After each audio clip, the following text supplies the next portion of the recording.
Oke, balik lagi di video unboxing kita Huawei MatePad 10.4 inch, jangan sampai salah sebut. Di sini ada tulis Explore It on App Gallery. Ya. Terus di sini ada logo Huawei.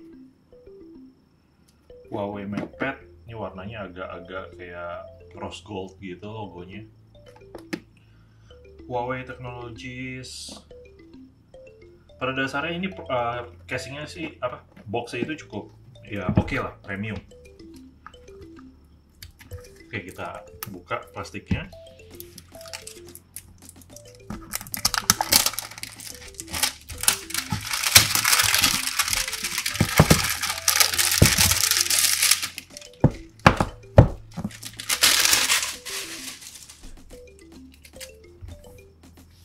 Oke, sebentar lagi. Ternyata kita nggak perlu gunting untuk buka plastiknya, jadi kita pinggirkan gunting ini. Oke, langsung aja kita buka dalamnya. Tinggal di slide aja ke bawah, kita angkat. Nah, ini dia. Udah pasti plastiknya agak jelek. Emang kalau dibandingin sama kayak iPad punya, tapi dia ada di sini buat gampang angkatnya. Sebelum kita lihat tabletnya, kita lihat dalamnya dulu ya. Dalamnya ada pin ejector of course, terus ada dia ini sebetulnya support fast charging ya, cuma kalau nggak salah kepala charge-nya ini tidak support untuk fast charging, jadi kalau nggak salah cari yang 18 watt, sementara yang di sini dia 10 ampere atau 10 watt. Ini kabelnya USB Type C ke USB. Jadi kalau kalian udah punya USB Type-C kabel, nggak mesti pakai ini udah ada. Nah, dia ada dongle untuk adapter dari USB Type-C-nya ke earphone jack ya. Jadi dia nggak ada lubang earphone jack, dia pakai seperti ini dongle. Sebetulnya di iPhone ini boleh juga sih, kita akan pakai itu. Jadi itu kita keluarkan. Sementara ini tunjuknya panduan mulai cepat. Wah, ini kayak bahasanya Indonesia atau Malaysia nih, mulai cepat. Oke lah, Indonesia kayaknya, Indonesia dan Inggris. Mestinya kita nggak perlu repot-repot baca begini ya. Pada dasarnya harusnya mudah digunakan. Oh, ini ada informasi terkait servis ya, garansi. Garansinya ya berlaku di Indonesia. Jadi memang produk ini resmi Indonesia ya. Dapat jaminan ya, ini ada alamat-alamatnya: Jakarta, Bali, Balikpapan, Bandung. Jakarta ada nih, Jakarta Pusat, Jakarta Barat, Taman Anggrek, Jakarta Barat, Jakarta Selatan ya, Banten, Tangerang ada, Jakarta Barat. Oke lah. Jadi ya ini boxnya ada kabel USB Type C USB, terus ini ada pin ejector. Terus tadi ada dongle untuk adapter. Nah, gue bingung sekarang balikin gimana tadi. Ini seperti ada lubang buat kabel atau apa gitu, tapi nggak dipakai gitu loh. Itu yang bikin agak aneh.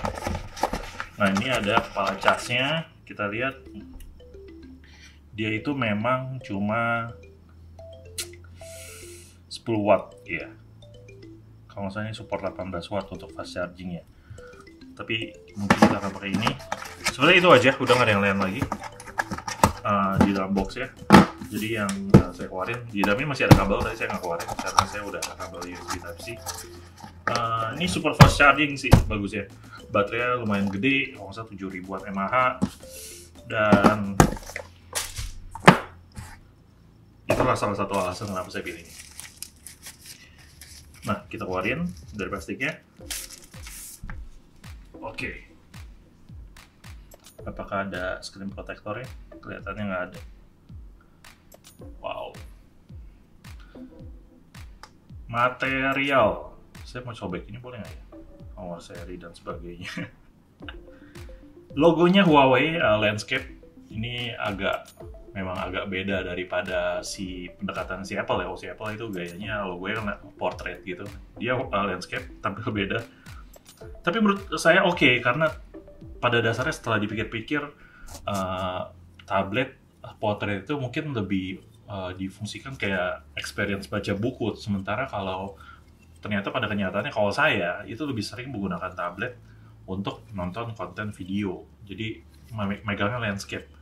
Terutama ini kalau udah dipakai untuk ketik-ketik dengan keyboard, ini dia benar-benar udah defaultnya itu landscape, nggak cuma logo, tapi juga kamera, ada front kameranya itu dia ada di bagian depan, di atas, di sebelah sini ya, di bagian yang landscape panjang ya, supaya ketika experience itu kayak pakai laptop gitu ketika dipakai untuk ketik dan sebagainya. Oke. Nah, kita coba nyalain. Oh, sebelum kita coba nyalain, ini nih. Ini speakernya dia. Nah, ini yang saya suka. Entah bisa baca atau enggak. Support by Harman Kardon, ya. Sound by Harman Kardon. Kalian tahu Harman Kardon? Salah satu perusahaan yang memproduksi audio terbaik, seperti JBL ya. Itu by Harman Kardon. Jadi nggak diragukan lah.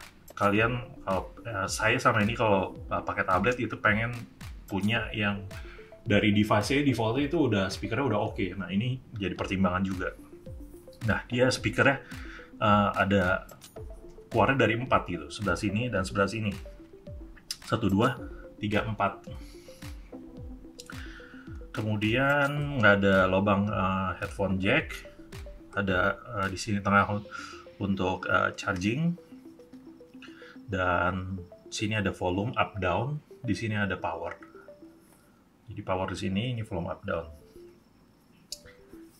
Sangat ringan menurut saya. Dari sisi fisik, saya ada MadPad T8 ya.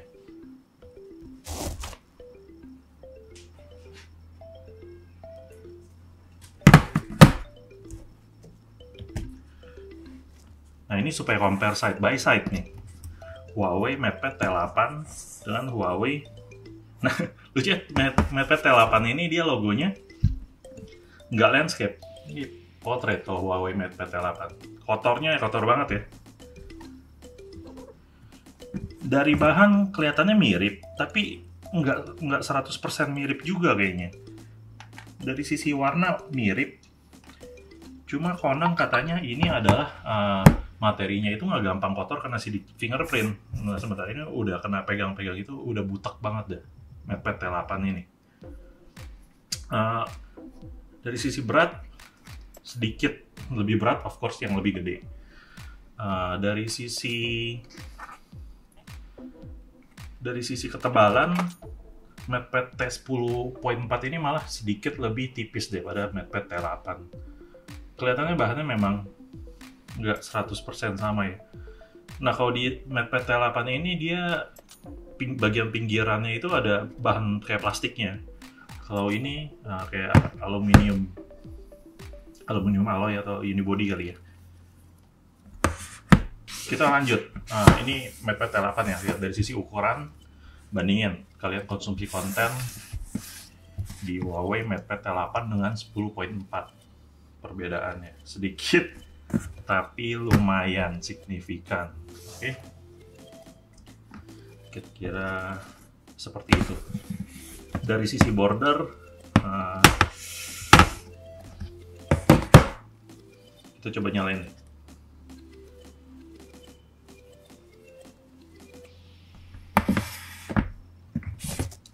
Huawei powered by Android. Oke.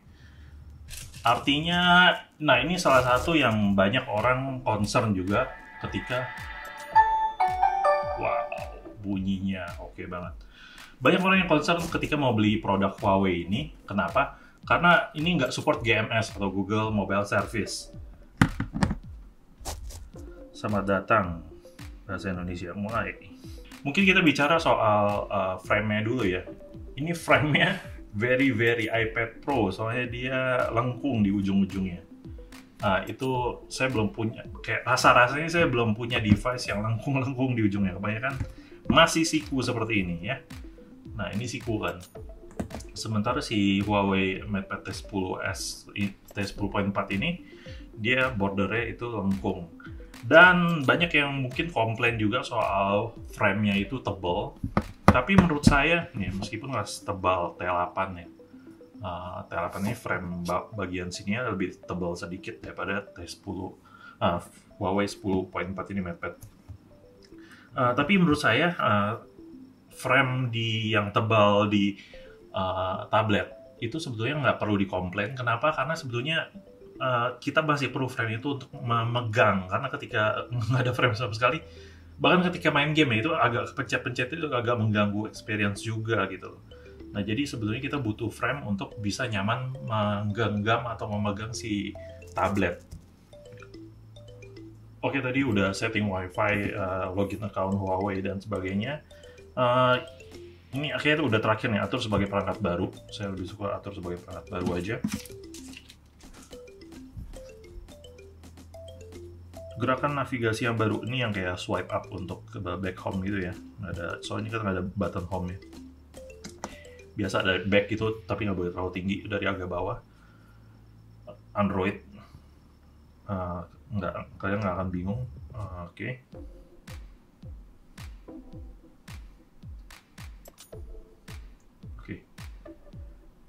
Selesai.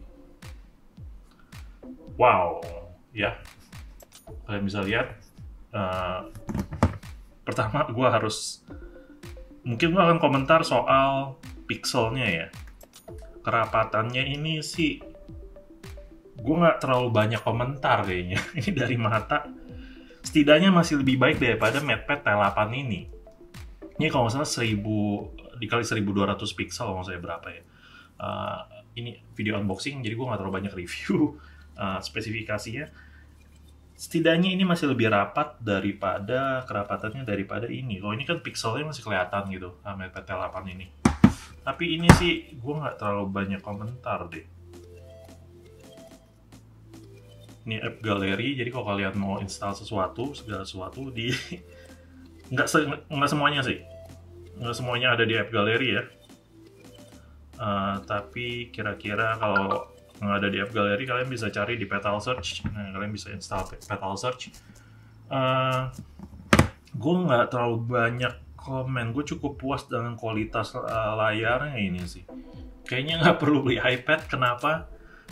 Why should? Kayak iPad buat apa canggih-canggih banget kalau lu kerja pada akhirnya itu cuma akhirnya pakai PC atau desktop atau laptop juga gitu. Buat apa perangkat tablet yang canggih kalau kalian cuma butuh ya untuk sekedar konsumsi konten? Ini adalah jawaban. Kenapa? Meskipun ini ada Google Mobile Service harus menjadi pertimbangan untuk kalian beli. Gue sih amazed banget dengan kualitasnya. Terutama ini Android 10 ya. Masih banyak settingan-settingan, ini karena video unboxing. Kenapa gue nggak masalah dengan nggak ada GMS-nya ini, meskipun ini nggak ada GMS? Karena gue udah coba experience dulu dengan MatePad T8 ini. Dia itu emang nggak ada GMS juga pastinya. Huawei ini lagi ada problem sama si trade war gitu. Ini T8 gue pakai untuk konsumsi konten karena gue tahu dia tadi beralih dari iPad ke T8 ini, Huawei T8, untuk konsumsi konten YouTube dan sebagainya. Cukup puas, namun memang layarnya agak pixel dan overnya agak kecil. Kualitas speakernya juga kurang bagus. Tapi nggak masalah karena ya kalian bisa connect kayak Bluetooth. Dari sisi experience, menurut gua oke, karena ini Android 10 EMUI. Ini juga Android 10. Jadi nggak lemot artinya. Karena udah support dengan software baru gitu kan, update lah, bukan software jadul. Lalu dari sisi penggunaan nggak ada masalah, nggak ada Google Mobile Service. Problem nggak? Kenyataannya adalah ketika gue pakai ini, gue pakai untuk konsumsi konten selain YouTube itu bisa pakai browsernya aja. Interface-nya memang udah didesain, dikonfigurasikan dari Huawei supaya bisa experience-nya sama seperti di tablet gitu loh. Sementara konsumsi konten yang lain, gue ada pakai Plex. Tadi gue pikir ini nggak bisa install VLC. Kalau kalian lihat video review gue T8 sebelumnya, gue sempat bilang ini nggak bisa install VLC, tapi ternyata baru-baru ini gue berhasil install VLC di sini. Nah, gue berhasil install VLC. kenapa bisa install VLC di sini? Sepertinya karena pakai VPN, sepertinya. Atau mungkin gue momennya lagi dapat bisa install. Karena VLC sempat problem karena banyak orang komplain kenapa nggak bekerja dengan baik di perangkat Huawei. Padahal sebetulnya masalahnya bukan dari VLC-nya, tapi memang dari Huawei ini juga gitu kan. Tapi sekarang udah bisa diinstal, jadi gue kayak udah nggak problem. Kenapa gue cari tablet yang setidaknya bisa VLC? Itu karena dia bisa untuk streaming video konten yang gue taruh di PC atau karena kan ini kan memori kecil gitu dan nggak nyaman untuk organize file-file video gitu kan. Jadi gue udah coba pakai dengan device Huawei ini, nggak ada masalah karena dia bisa pakai VLC streaming ke PC file videonya. Jadi gue bisa enjoy nonton dari sini meskipun filenya itu nggak ada di sini gitu. Dan selain itu ini juga support dengan Plex. Nah ini support dengan Plex. Plex itu apa? Plex itu ada media server. Jadi kalau kalian buka plex.tv, kalian bisa cek.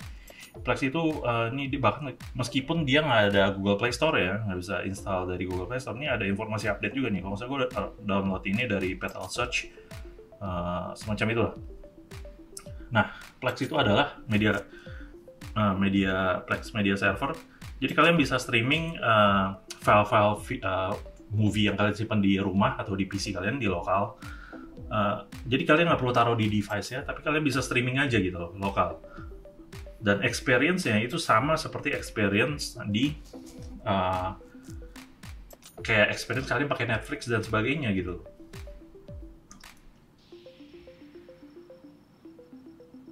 Tuh, experience Plex itu menarik sih.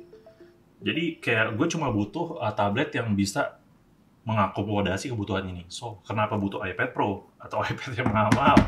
Kalau dengan tablet Huawei harga 4 jutaan ini udah mengakomodasi kebutuhan itu. Jadi itu aja mungkin video unboxing gue akan bahas lebih banyak lagi soal Huawei MatePad 10.4 ini. Dan mungkin sekalian compare juga dengan Huawei MatePad T8 ini. Gue akan coba experience dan nanti gue akan bagikan lagi review gue soal Huawei MatePad 10.4. Itu aja mungkin. Oke, jangan lupa klik like, comment, dan subscribe kalau kalian suka dengan video ini. Dan sampai jumpa di video gue yang selanjutnya. Bye!